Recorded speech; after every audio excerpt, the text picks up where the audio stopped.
Oi, gente, tudo bem? Hoje eu tô aqui para conversar um pouquinho com vocês e falar um pouco da visão de diálogo que vem, né, que é proposta em um curso de amor e, além disso, falar de um livro que eu tô lendo que se chama O Poder de uma Pergunta Aberta.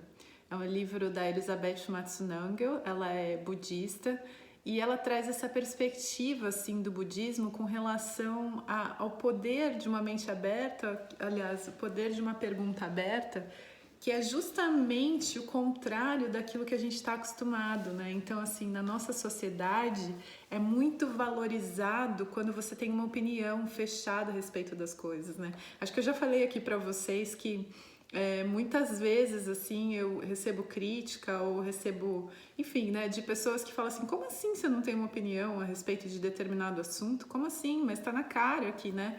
Que é isso que está acontecendo. Alguém estava me falando essa semana de uma teoria da conspiração com relação ao coronavírus, né?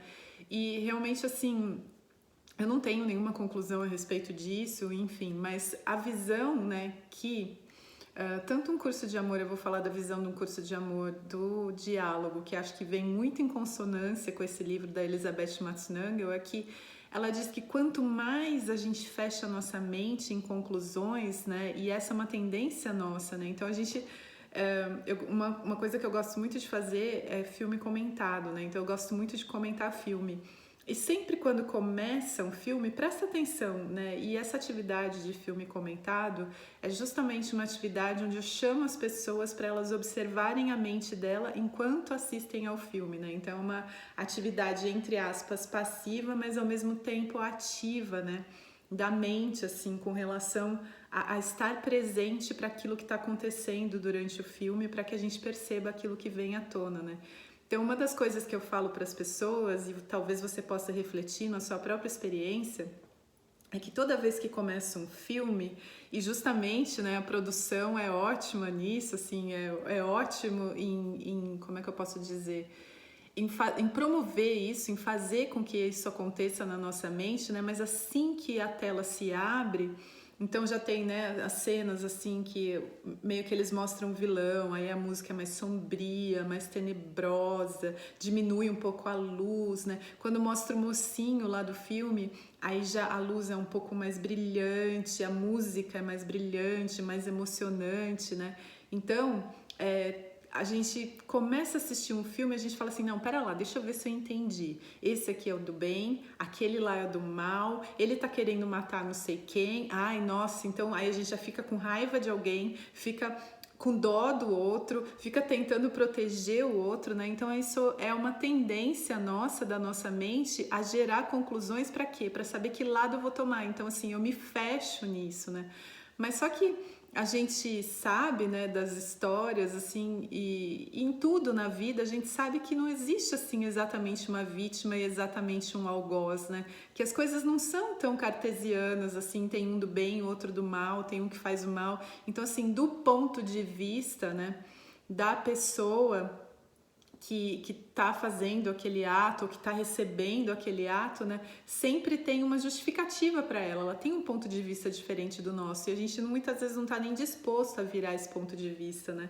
Então esses dias eu comentei um filme que eu super recomendo, que se chama 7 minutos depois da meia-noite, só não posso aqui no YouTube porque é proibido postar filme e eles vão me bloquear, mas esse filme, né, mostra assim a história de um menininho conversando com uma árvore, enfim, não vou entrar em detalhes do filme, mas justamente essa árvore conta para ele 3 contos e ele faz justamente esse movimento que a gente tem, né, de se fechar numa conclusão, de entender quem é o bom, quem é o mal, e depois ela conta o ponto de vista do outro ponto de vista, aquela mesma história. E aí a gente percebe assim, aí ele até a árvore pergunta, né, mas quem que tá com a razão? É o fulano, é o ciclano? Quem que é o bom? Quem que é o mal? Como é que a gente justifica, né, que o mal de repente não é castigado, que o bonzinho de repente não é premiado, né?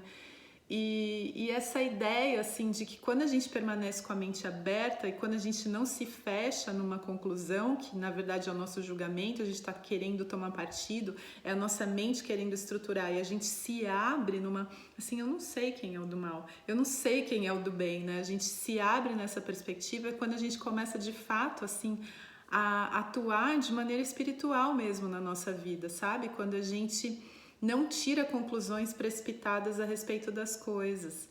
E a ideia que um curso de amor traz de diálogo é uma ideia totalmente inovadora com a qual a gente não está acostumado, que é justamente, né, você abrir um diálogo onde você abre esse diálogo e nessa abertura de diálogo, que um curso de amor chama de diálogo, não é o que a gente está acostumado com relação a debate, quando a gente fala a respeito de alguma coisa, né, que a gente quer chegar numa conclusão. Então a gente está num grupo de pessoas, e cada um mostra o seu ponto de vista e aí a gente quer fechar numa conclusão, né? Ah, então deixa eu entender quem que tá certo e quem que tá errado. Qual que é a ideia central do negócio? Ah, então deixa eu ver se eu entendi. A gente quer condensar toda aquela informação numa só para chegar numa conclusão, né? E justamente o curso de amor diz que cada um pode compartilhar a sua vivência, aquilo que sente, aquilo que pensa a respeito de seja qual for o tema, e que isso não precisa se fechar para uma conclusão, a gente não precisa caminhar para um fechamento, e sim a gente pode manter a mente aberta nesse sentido, e a gente não está acostumado a não concluir um assunto, né?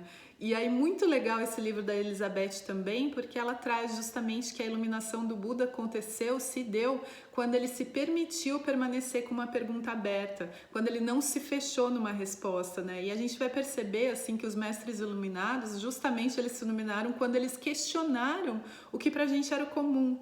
Quando eles questionaram, fizeram perguntas do tipo, quem sou eu? O que eu tô fazendo aqui? Qual é o meu lugar no mundo? Essas coisas que a gente tá tão assim, já nasci assim, que a gente nem se questiona, né?